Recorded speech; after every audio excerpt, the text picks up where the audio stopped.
Okay, now let us see. So far हमने क्या किया अभी तक, ठीक है। जो इससे पहला वाला लेक्चर है इन द एडवांस मैन्युफैक्चरिंग में, we are doing the frequency of the pulse generator, ठीक है। फिर उसके बाद हमने देखा कि टेबल स्पीड क्या होती है, that's what I said, it's equal to the frequency into the BLU, ठीक है। यानी कि एक जो है एक पल्स पे कितना लीड स्क्रू आगे जाएगा, ठीक है, और दैट्स इनटू द फ्रीक्वेंसी, ठीक है। या एक सेकंड में कितनी फ्रीक्वेंसी, एक सेकंड में कितनी फ्रीक्वेंसी जनरेट होती है, और एक पल्स की वजह से कितना जो है दैट इज द लीड जो है कितना एक सेकंड में कितना ये लीड स्क्रू आगे, एक्चुअल मोमेंट कितना होगा। Okay, now the change in frequency.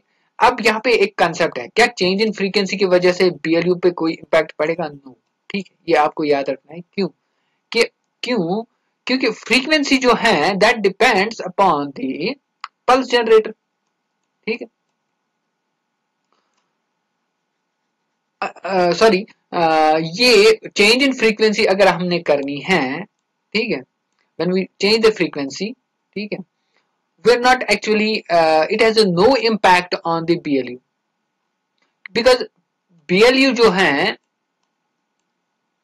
ये डिपेंडेंट करता है किस पे? मोटर पे, क्योंकि मोटर बताता है मोटर की स्पेसिफिकेशन पे, ठीक है। जो बीएलयू है इसके ये मतलब ये जनरेट, ये हमें पता चलता है as per the specification of the motor.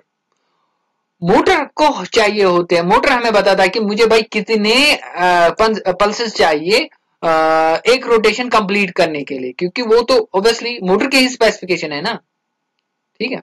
But as far as the frequency of the pulses is concern, that is nothing to do with the motor specification, ठीक है। So it is not going to impact on the BLU, ठीक है। Now however frequency change will impact the table speed, ये important, क्यों? क्योंकि जो table speed जो है that is equal to the frequency to be, when you change the frequency it will obviously change the table speed, ठीक है। Now यहाँ पे फिर से मैं एग्जांपल की वजह से मैं इसको समझाना चाहता हूँ, ठीक है। Let my requirement is the, I have to, मुझे 200 mm जो है टेबल ट्रैवल चाहिए, ठीक है। तो इस पे अब मेरे पास जो है 200 पल्सेस वाला जो है 200 पल्सेस पे जो मोटर चलता है वो एक रोटेशन कंप्लीट करता है, और इसकी वजह से जो है एक 4 mm का ट्रैवल होता है, ठीक है, एक्चुअल मोमेंट। अब मान लीजिए, तो अगर मुझे ये पता करना है कि भाई टेबल ट्रैवल, या हम कहेंगे कि टेबल मूवमेंट जो है या ट्रैवल जो है मुझे चाहिए 200 mm, कितना चाहिए? सॉरी, ट्रैवल हमें चाहिए 200 mm। तो 200 mm पे 200 mm पे कितने पल्सेस मुझे चाहिए, ठीक है, उस पे कितने पल्सेस है। अब यहाँ पे देख लीजिए, 4 mm ट्रैवल के लिए मुझे 200 पल्सेस चाहिए, ठीक है। तो 1 mm के लिए कितने पल्सेस चाहिए? That is to be equal to 50। 1 mm के लिए बस 50 पल्सेस चाहिए, ठीक है। अब 200 mm के लिए simply calculation, mathematical calculation, we need 10,000 pulses, ठीक है। सो 10,000 पल्सेस हमें चाहिए, तब जाके हमें ट्रैवल मिलेगा, कितना ट्रैवल मिलेगा? 200। Okay, so now accordingly the control unit will, तो हम कह सकते हैं कि जो अब कंट्रोल यूनिट को अब ये देख लेना है कि भाई मुझे इतने एमएम तक जो है मतलब ट्रेवल कराना है, तो I have to the control unit will look after this very requirement, ठीक है। अब उसको पता है कि भाई मुझे जो है 200 mm तक जो है ट्रेवल कराना है, तो मुझे कितनी जो है सिग्नल कितने पल्सेस जनरेट करनी है। अब obviously accordingly the control unit will generate 10,000 pulses, ठीक है, to the motor, and the motor will continuously rotate, keep on rotating till ये जो ट्रैवल होगा, ट्रैवल जो है वो करेगा कितना, वो करेगा 200 mm। आई होप कि आपको समझ में आ गया होगा। Now moving to next. हाँ, अब यहाँ पे मैं कहता हूँ कि अब यहाँ पे देखिए, here is another thing that you need to understand। here I have the control unit, ठीक है, and here is a motor। अब यहाँ पे I would like to explain the thing what is the accuracy and the feedback, जो कि मैंने इससे पहले कहा था आपको कि I will make later explain this very thing. ठीक है. Now consider this is a control unit. Here I have a control unit. ठीक है. Now there is a work table. ठीक है, जहां पे जो है मैशिंग टूल है. ठीक है. ओके.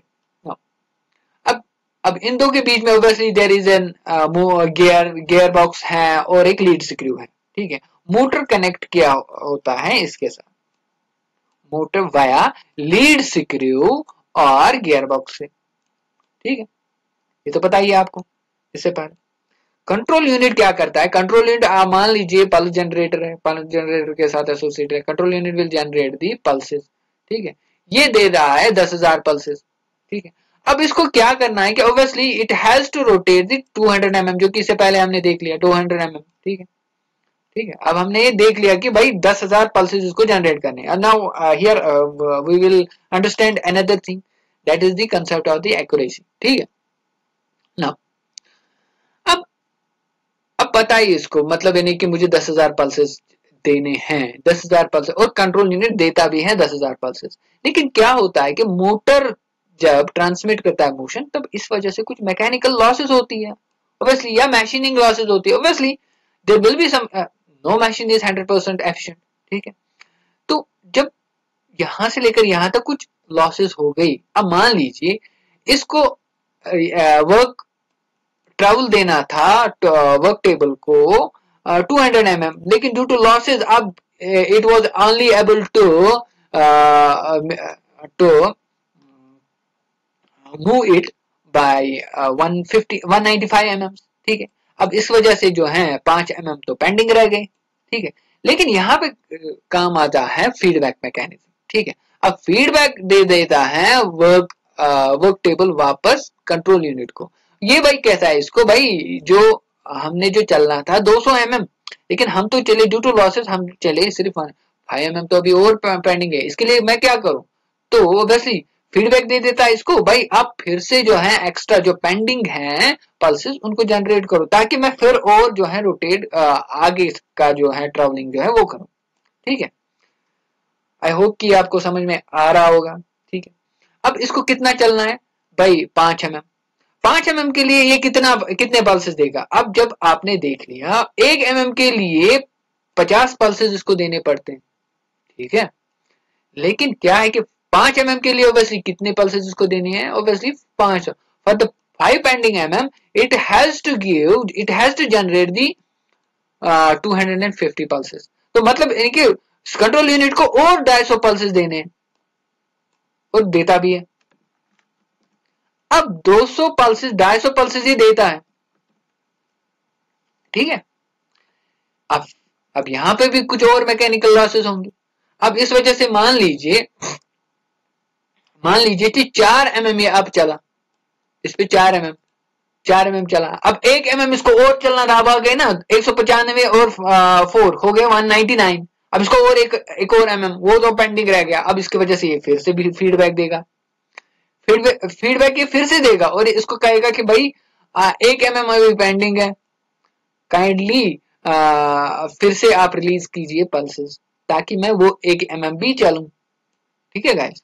अब यहाँ पे देख लीजिए, दी थिंग इज दैट कि 1 mm के लिए इसको पल्सेस कितनी जनरेट करनी, 1 mm के लिए इसको पल्सेस जनरेट करें, फिर से 50 पल्सेस जनरेट. ये 1 mm हमें लगता है ये काफी कम है, लेकिन अब इसके लिए भी देख लो आप, फिर भी आप एक और 50 पल्सेस इसको और जनरेट करनी है. ठीक है. अब मान लीजिए कि देखो, अगर मैं ये कहता कि कंट्रोल यूनिट ने इतने सिग्नल्स किए, जनरेट किए, और इस वजह से ये कंप्लीटली 200 जो mm जो है चला. ठीक है. तो मतलब ये कि the system was the 100% accurate and it has the 100% accuracy. Obviously one can say that, but अब यहाँ पे कुछ लॉसेस हैं. अब यहाँ पे द थिंग इज दैट कि ये इसमें ये complete due to losses it's not able to make the things very मतलब रीच द 100% मार्क. ठीक है. अब ये क्या है कि अब इसको इस एरर को अब ये भी है to make the things very precise, to make it very near to the accuracy accuracy point, it continuously keep on generating or providing the feedbacks to the control unit, and control unit try to fulfill that very requirement every time. ताकि that's why advanced manufacturing is considered as the accurate, क्योंकि इसमें accuracy का भी ख्याल है.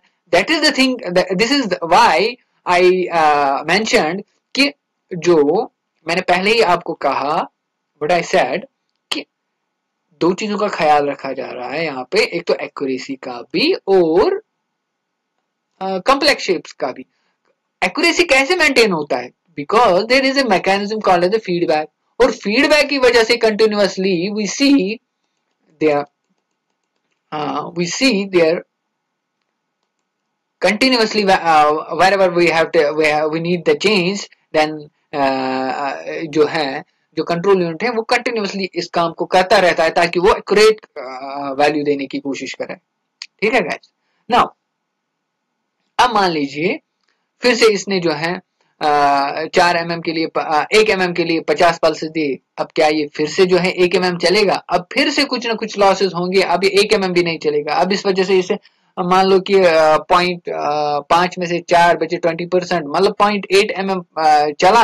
अब 0.2 mm जो है इसको पेंडिंग है. ठीक है गाइस. नाउ इसके बाद फिर से जो है फीडबैक जाएगा and the process will continue till कि इसको जो है ये मिनिमम पल्स जनरेट करे. मतलब मिनिमम कितनी पल्स से जनरेट कर सकता है? That is the 1 pulse. Minimum pulse इस 1 पल्स, जो कि मैंने इससे पहले भी कहा, इसके आगे इसके नीचे तो ये नहीं जनरेट कर सकता है कुछ भी. मिनिमम ये 1 पल्स तक जो है कर सकता है, और इसके नीचे तो है ही नहीं.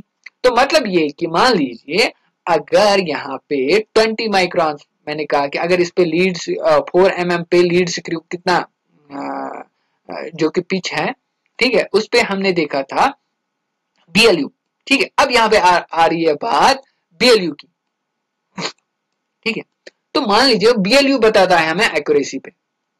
ठीक है. Okay okay. BLU हमें बताता है एक्यूरेसी यहाँ पे. अब एक पल्स पे कितना ट्रेवल करेगा वो आगे, दैट्स व्हाट इज BLU, जो कि इससे पहले हमने किया. एंड दैट पॉइंट हियर, जो कि मिनिमम इसको जो है अब रोटेट करा सकता है, इसके नीचे तो नहीं करा सकता. अब मान लीजिए ये रहा मतलब ये नहीं कि 20 माइक्रॉन इसका BLU रहा. 20 माइक्रॉन तो फर्क रहेगी ही रहेगी. यहां तक ही इसकी एक्यूरेसी है.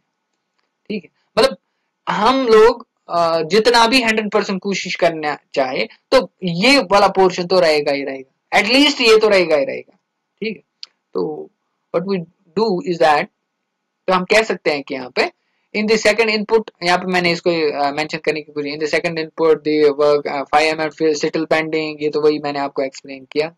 1 mm के लिए इसको फिर से जो है has to give the 50 pulses and the process will continue till and continuously, ताकि तब तक जब तक ये फीडबैक्स करता रहेगा, रिड्यूस रिसीव और प्रोड्यूस करता रहेगा पल्सेस, तब तक जब तक ने एक पल्स इसको चाहिए होगी. ठीक है.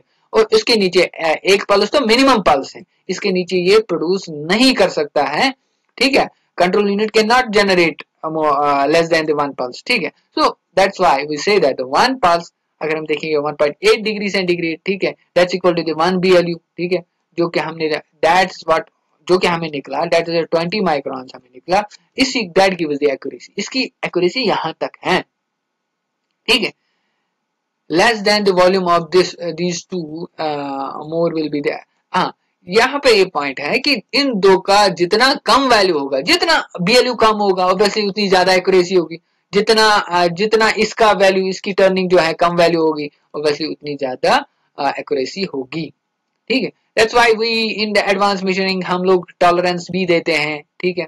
We try to give the in this case we have given the here I have mentioned 200 जो कि mm है, प्लस माइनस 0.02 mm यानी कि 2 माइक्रॉन. 2 माइक्रॉन ये वही है BLU वाला पॉइंट. ठीक है. ठीक है.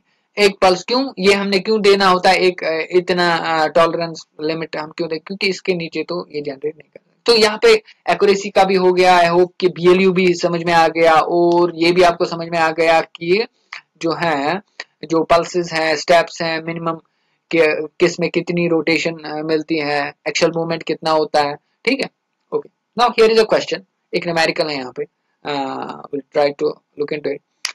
अब हमारे पास एक point to point control NC machine है, CNC मशीन है। we'll later see what the point to point is। ठीक है, I will, मान लीजिए पॉइंट टू पॉइंट क्या होता है, I will later words it explain। ठीक है, ओके। फिलहाल आप मान लीजिए हमारे पास एक CNC मशीन है। ठीक है, ओके। अब क्या है कि द स्लाइड्स आर पोजिशनड, कह रहा है कि क्वेश्चन में इसमें जो है slides are positioned by an integrally mounted stepper motor. अगर मेरे पास स्पेसिफिकेशन है मोटर की 1 डिग्री पर पल्स, यानी कि मोटर को रोटेट करने के लिए 360 रोटेट करने के लिए चाहिए हमें 360 पल्सेस, तभी तो मिलेगा ना 1 डिग्री पर पल्स, है कि नहीं। और कह रहा है कि पिच कितना है 3.6 mm। ठीक है, what is the expected position accuracy, यानी कि one more thing, let me tell you, BLU is also called as expected position accuracy। okay guys, ठीक है। तो मैं क्या कहूं, ये यहाँ पे सीधे निकालना है BLU। तो कह रहा है कि 1 pulse gives the 1 degree centigrade और that will give some BLU, but वो मुझे नहीं पता अभी BLU कितना है। पहले मैं देखता हूं, 360 pulses हमें देता है 360 डिग्रीज और 360 डिग्री पे हमें पिच मिलता है, दैट इज 3.6 mm, सिंपल। और अगर हमने BLU निकालना है, what I have to do, I have to divide pitch by the 360 pulses। ठीक है guys, तो हो गया, that is equal to the 3.6 divided by 1/3, वो हमें मिला 10 माइक्रोन। तो हमारे पास BLU मिला कितना, 10 माइक्रोन। तो हमें एक पल्स पे जनरेट होगा कितना, 10 माइक्रोन। ओके, अब यहाँ पे एक और क्वेश्चन है, कह रहा है कि in a feed drive of a point to point, वही है ओपन लूप। ओपन लूप मतलब क्या होता है कि नो फीडबैक इज देयर। ठीक है, मान लीजिए देयर इज नो फीडबैक। ठीक है, CNC ड्राइव, एक CNC में एक स्टेपर मोटर हमें इसमें इंस्टॉल्ड है, जिसको चाहिए जो कि 200 स्टेप्स उसको चाहिए, यानी कि 200 पल्सेस उसको चाहिए एक रेवोल्यूशन के लिए। अब यहाँ पे मुझे क्या दिया हुआ है, अच्छा और भी कुछ गिवन है। एक रेवोल्यूशन में क्या क्या गिवन है, एक तो एक रेवोल्यूशन कह रहे थे 200 स्टेप्स और पिच इसमें है 4 mm। अब यहाँ पे ये कह रहा है कि number of starts, number of starts भी, मान लीजिए ये क्वेश्चन है, इसमें भी एक्सटेंडेड पार्ट है इस क्वेश्चन का। I haven't wrote the question fully, मैंने इसमें सिर्फ स्पेसिफिकेशन लिखे। नंबर ऑफ स्टार्ट जो मैंने पहले कहा कि single starter, double starter, triple starter, इसमें मेंशन्ड है कि ये 1 है। ठीक है, जब 1 होता है तब लीड यानी कि ट्रैवल होता है किसके बराबर, पिच के बराबर, और वही होता है 4 mm। ठीक है, मगर यहाँ पे इसने मेंशन किया है gear ratio is equal to 1/4, और ये भी मेंशन किया है इसने frequency is 10,000 pulses per minute. Now you are asked find the BLU। ठीक है, एक तो BLU निकालना है, दूसरा आपको निकालना है टेबल स्पीड। ठीक है, नाउ सी लाइन डायग्राम पे हमें पता चले, पहले पल्स जनरेटर, फिर है एक stepper motor, then there is a gear box, then there is a work table. अब देख लीजिए गियर रेशियो का मतलब क्या है, gear ratio is here equal to the 1/4, that is the output divided by input. तो मतलब ये कि गियर रेशियो अगर आउटपुट है 1, इनपुट हमें चाहिए 4 रेवोल्यूशन। ठीक है, तब जाके ये कंप्लीट करेगा एक रेवोल्यूशन, और एक रेवोल्यूशन पे यहाँ पे आगे मिलेगा हमें 4 mm। ठीक है, तो यहाँ पे अगर हम इस वे में जाएंगे, 4 mm के लिए हमने पहले लीड स्क्रू को 1 रेवोल्यूशन देना है, और 1 रेवोल्यूशन के लिए मोटर चलना चाहिए 4 रेवोल्यूशन। ठीक है गाइस, बट ये भी हमने पता है कि एक रेवोल्यूशन के लिए हमें चाहिए 200 स्टेप्स, है कि नहीं, 200 पल्सेस। तो 4 रेवोल्यूशन के लिए कितने पल्सेस चाहिए, वो हमें चाहिए 800 पल्सेस। तो मतलब ये कि पल्स जनरेटर को जनरेट करने हैं 800 पल्सेस, और उस वजह से मोटर करेगा रोटेट 4 रेवोल्यूशन, तब जाके लीड स्क्रू रोटेट होगा 1, क्योंकि गियर रेशियो है 1/4, और तब जाके हमें जो ट्रैवल होगा वो 4 mm होगा, क्योंकि पिच बराबर होता है लीड के। ओके गाइस, तो अगर if you have to find out what is the BLU, then BLU is simply इस 4 mm को गाइस डिवाइड करना है 800 ये एक्सट्रीम वाले value, then you will get, और इनटू करना है 1000 तब जाके ये माइक्रोन में मिलेगा, then you will get the 5 micron, simple. And when you are asked to find out the table speed किसके बराबर है भाई? टेबल स्पीड होता है बराबर फ्रीक्वेंसी और BLU के बराबर, क्योंकि हमने इससे पहले भी किया, तो that's what we can use that frequency guys इसने दिया हुआ है, फ्रीक्वेंसी तो इसने यहाँ पे दिया हुआ है और BLU हमने अभी निकाला, ठीक है। Then you will get a value that's 50 mm पर 50 mm पर मिनट, ओके गाइस। बट अब यहाँ पे ये कह रहा है कि it's just to make the things understand, customer wants to change the BLU from 5 microns to 10 microns, यानी कि वो चाहता है कि मेरा जो BLU है वो बढ़ जाए, ठीक है। अब ये कि वो चाहता है कि जो लीड है, जो ट्रैवल है वो थोड़ा ज्यादा बढ़े, जो है उससे दुगना, ठीक, without changing the table speed. अब वो टेबल स्पीड को वो नहीं यानी कि वो इसको लेके जाना चाहता है आगे, but not at the faster rate, ठीक है, ठीक है। अब यहाँ पे ये पॉइंट है, फॉर दैट हमने क्या करना चाहिए?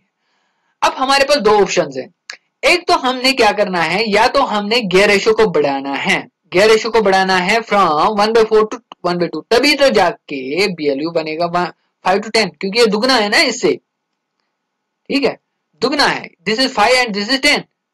अब यहाँ पे हमने इससे पहले गियर रेशो था 1/4, अब जाके ये बनेगा 1/2। जब ये 1/2 बनेगा at that time we will get definitely, we will later see how that is going to happen. And एक और चीज है, एक और तरीका है, we can reduce the frequency, ठीक है। जरा यहाँ पे देखते हैं क्या होता है इसमें। पहले pulse generator is there, then there is a stepper motor, then there is a gear ratio gear box and there is a work tool, ठीक है, वर्क टेबल। अब मैंने मान लिया मैंने कहा कि मुझे देखना है कि how I am going to create the 10 microns of the BLU, ठीक है। ये तब बनेगा जब मुझे, और मैंने मान लिया, अब मैं चलो मैं गियर रेशो को इंक्रीज करता हूं फ्रॉम 1/4 टू 1/2 टू 1/2। तो मतलब क्या होता है, इसका मतलब है कि आउटपुट 1 और इनपुट हमें चाहिए 2, ठीक है guys. If you look here, 1 revolution जब ये रोटेट करेगा तब जाके 4 mm ही चलेगा, लेकिन इस पे अब हमें चाहिए 2 ही रेवोल्यूशन मोटर के, और 2 रेवोल्यूशन के लिए हमें चाहिए 400 स्टेप्स और 400 पल्सेस। तो अगर हमने देखना है नया BLU क्या है, वो 4 mm है डिवाइडेड बाय 400, अब जाके मिलेगा ना ऑब्वियसली। आई होप कि ये आपको समझ में आ गया होगा। तो हमने इस वे में भी जो है BLU को इंक्रीज किया। Now another thing, new frequency कैसे हम निकाल सकते हैं? If you see here, table speed वही है, टेबल स्पीड वही है, न्यू फ्रीक्वेंसी बढ़ती है या घटती है, let us see. Now you are saying to find out to keep there micron to keep the new BLU as a 10, ठीक है guys. So the new frequency is equal to, अगर मुझे new frequency निकालनी है, that's equal to the table speed divided by new BLU, table speed divided by new BLU, that is equal to the 50,000 divided by 10, ठीक है। So here we will get like this. अगर आप देखोगे नई frequency हमें मिली सिर्फ 5000, इससे पहले जो फ्रीक्वेंसी थी दैट वाज 10,000, ठीक है, यहाँ पे 10,000 थी। सो 10,000 फ्रीक्वेंसी पे भी मुझे BLU बढ़ेगा, ठीक है।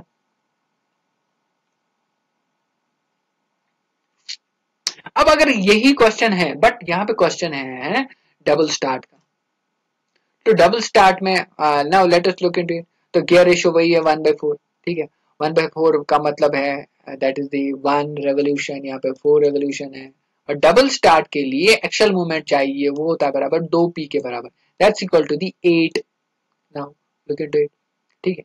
मुझे चाहिए 4 रेवोल्यूशन के लिए, एक रेवोल्यूशन के लिए 200 पल्सेस, ऑब्वियसली 4 रेवोल्यूशन के लिए 800 पल्सेस, क्योंकि ये 1/4 है, तब जाके बनेगा 1, और उस पे मुझे मिलेंगे 2 पिचेस, उस पे मुझे रोटेट कर रहे हैं ये 1 800। अब यहाँ पे दो चीजें हैं, या तो आपको ये एक ही पिच कंसिडर करके ये फिर रिड्यूस होगा 400 pulses 400 pulses, but if you consider for the double start में तो यही वाला कंसिडर करते हैं। BLU इज इक्वल, दोनों केसेस में 10 माइक्रोन ही आएगा, ठीक है, पर पल्स।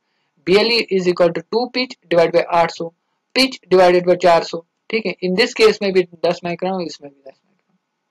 आई होप कि आपको ये समझ में आ गया होगा। And if you see into it, जो इसे आगे हम नेक्स्ट लेक्चर में करेंगे। I thank you very much.